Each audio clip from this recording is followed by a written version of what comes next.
An Australia free of violence against women and their children is an Australia where women are not only safe, but respected, valued and treated as equals in private and public life.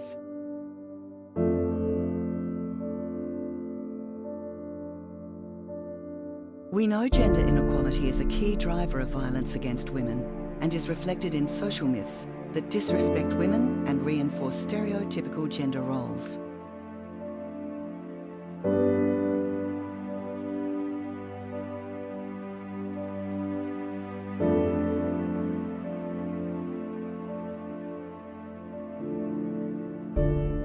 I grew up thinking that my household was pretty equal and my dad was great and I had a very close relationship with him. But I can't remember a time he cleaned a bathroom.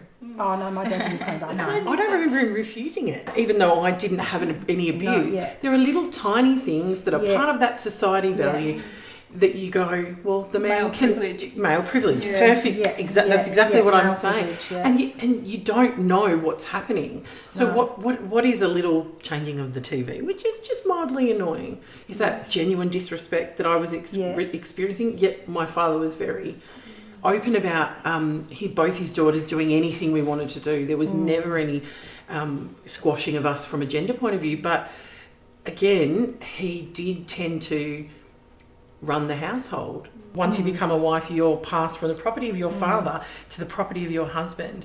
And that idea even now gives me so many different emotional reactions.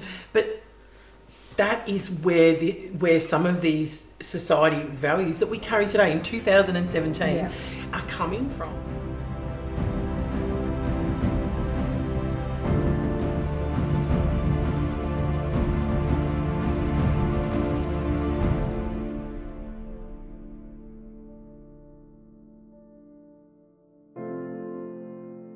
One in 5 people believe that there are circumstances in which women bear some responsibility for violence.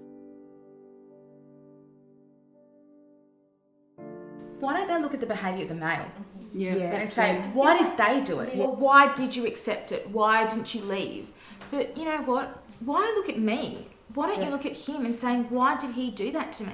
Whether it's physical, sexual or, emotional abuse, it's the fact that they always look at the female and say, why did you accept it? Why didn't you leave? Why didn't you say something? The self-blame and the way that I maybe saw my experience portrayed or reflected in things in the media, or even with fairly supportive family members and friends, when I'd mentioned certain things like how alcohol was involved, I felt like there was a shift in the perception of maybe who was to blame. The fact that I was drinking alcohol, that I was out late at night, those factors kind of played into it for me. Those ideas are just so socially entrenched. We try and control what we can, which seems to focus on the women's behaviour and keeping women and girls in this safe little bubble, but it's just not realistic, because women and young women shouldn't have to modify the way that they live their lives in order to keep themselves safe. That onus and responsibility shouldn't be on women changing the way they go about their lives. It should be on the people who perpetrate this violence. 47% of people believe that women going through custody battles often make up claims of family violence in order to improve their case. The justice system is not about justice. No, it's not. It's a system that works to the benefit of the perpetrator. Family court process is an extension of the abusive relationship.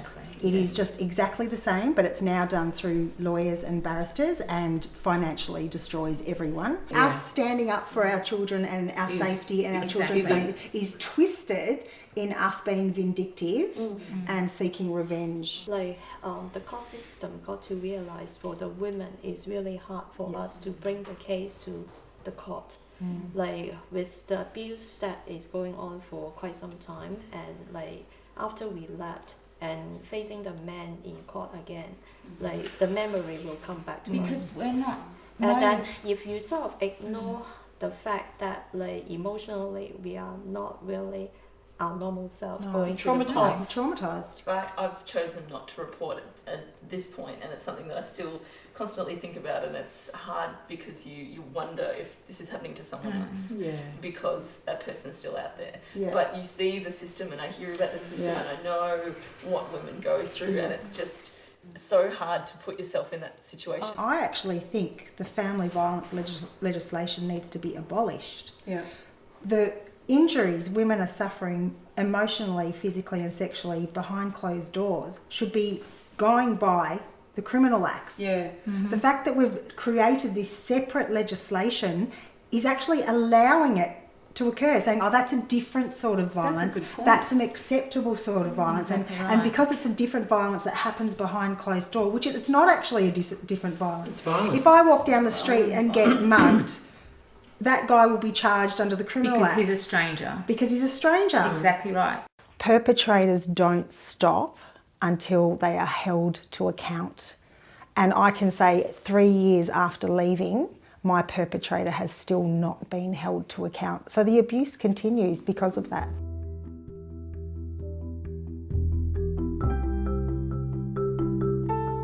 He seemed to me to be a decent young fellow who worked hard in order to protect and feed his family.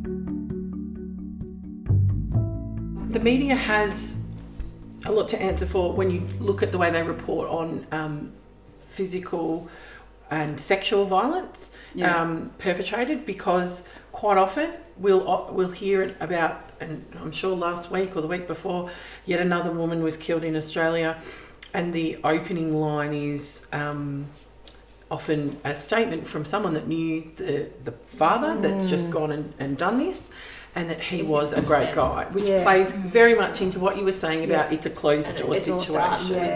So that is so irresponsible. I was doing an article and the journalists themselves asked me if I had a photo of myself with injuries, with bruises. And I was like, are you being serious right now?